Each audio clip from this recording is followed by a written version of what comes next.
कहानी चूड़ामणि गांव में रहने वाले एक ब्राह्मण परिवार की है, जिसमें दीनदयाल अपनी पत्नी शारदा और अपने बेटे अभिमन्यु और राघव के साथ रहता था। वो बहुत गरीब थे। उन्हें 2 वक्त का खाना भी बहुत मुश्किल से मिल पाता था।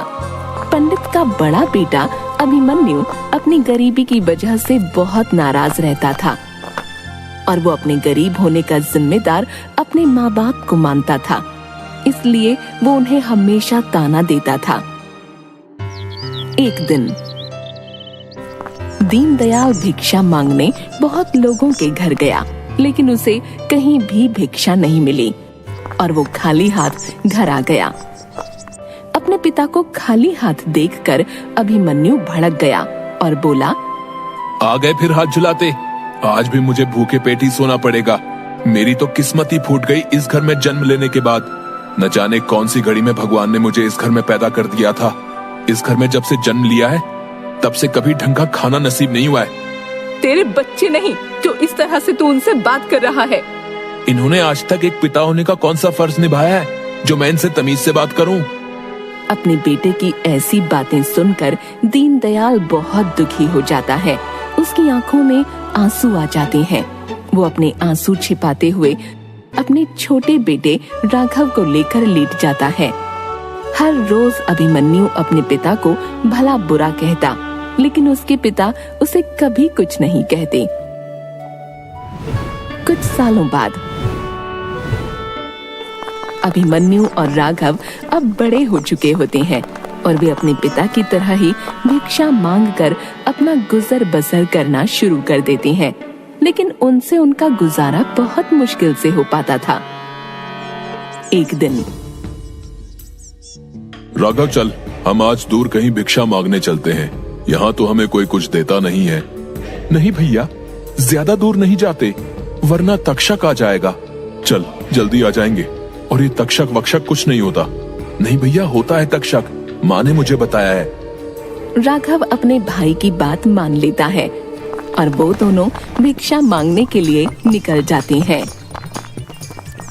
थोड़ी दूर चलने के बाद उन्हें बहुत सारे घर दिखते हैं, जिन्हें देखकर वे दोनों खुश हो जाते हैं और दोनों भिक्षा मांगना शुरू कर देते हैं और हर घर से उन्हें कुछ न कुछ मिल जाता है।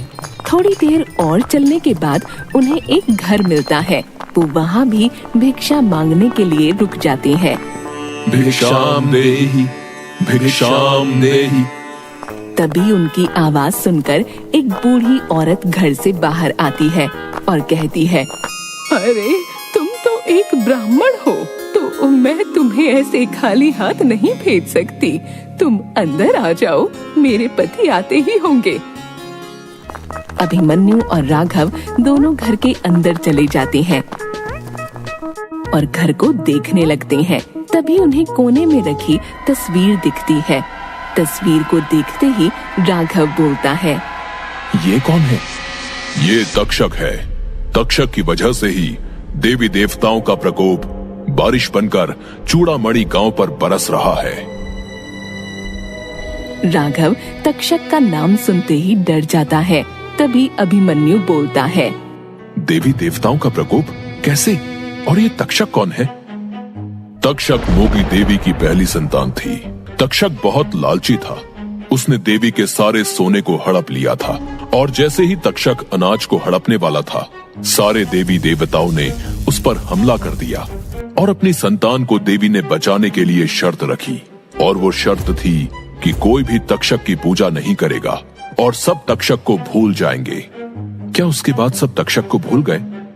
नहीं, कुछ सालों बाद ही चूड़ामणि गांव के लोगों ने तक्षक का मंदिर बनाया और उसकी पूजा की, जिसकी वजह से सभी देवी देवता क्रोधित हो गए। और तब से लेकर आज तक देवी देवताओं का गुस्सा चूड़ामणि गांव पर बारिश बनकर बरस रहा है। लेकिन लोगों के द्वारा मंदिर बनाए जाने पर तक्षक बहुत खुश हुआ और खुश होकर उसने अपना सारा सोना मंदिर को समर्पित कर दिया। क्या वो सोना अभी भी उस मंदिर में है? हाँ, ऐसा कहा तो जाता है कि उस सोने को पाने के लालच में कई लोग वहां गए, लेकिन वापस नहीं आए। राघव उस आदमी की बात सुनकर बहुत डर गया था और डरते हुए वह अपने भाई से कहता है, भैया चलो यहाँ से, मुझे बहुत डर लग रहा है। डर मत पागल, यहाँ थोड़ी ये तक्षक, अभी चल रहे हैं घर। दोनों भाई घर आने लगते हैं। अभिमन्यु पूरे रास्ते उस आदमी के द्वारा कही बातों को सोचता रहता है और खजाने की बात उसके दिमाग में गूंजने लगती है और उसके मन में भी। और लोगों की तरह उस खजाने को पाने की लालच में वह आ जाता है और उस मंदिर में जाने का फैसला करता है। अगले दिन वो बिना किसी को बताए उस मंदिर की ओर चला जाता है। तभी राघव अभिमन्यु को रोकता है। भैया आप कहाँ जा रहे हैं? मैं तक्षक से मिलने जा रहा हूँ, चलेगा? नहीं भैया, वहाँ मत जाइए, वहाँ जाना ठीक नहीं है। तुझे जाना है तो जा, लेकिन मैं तो आज खजाना लेकर ही आऊंगा। नहीं भैया, मैं अकेले आपको छोड़कर कहीं नहीं जाऊंगा। आप चाहे गलत करो या सही, मैं हमेशा आपके साथ रहूंगा और हमेशा आपका साथ दूंगा।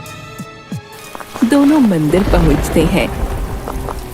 वहाँ आज भी बहुत तेज बारिश हो रही थी और बिजली कड़क रही थी। हर रोज की तरह राघव अपने भाई को समझाने की बहुत कोशिश करता है, लेकिन वो नहीं मानता। और जैसे ही वो दोनों मंदिर में अपने कदम रखते हैं, बहुत तेज बिजली कड़कती है, जिसे देखकर अभिमन्यु और राघव डर जाते हैं और राघव अपने भाई को फिर से मना करता है। भैया मत जाइए, देखो कितनी तेज बिजली कड़क रही है।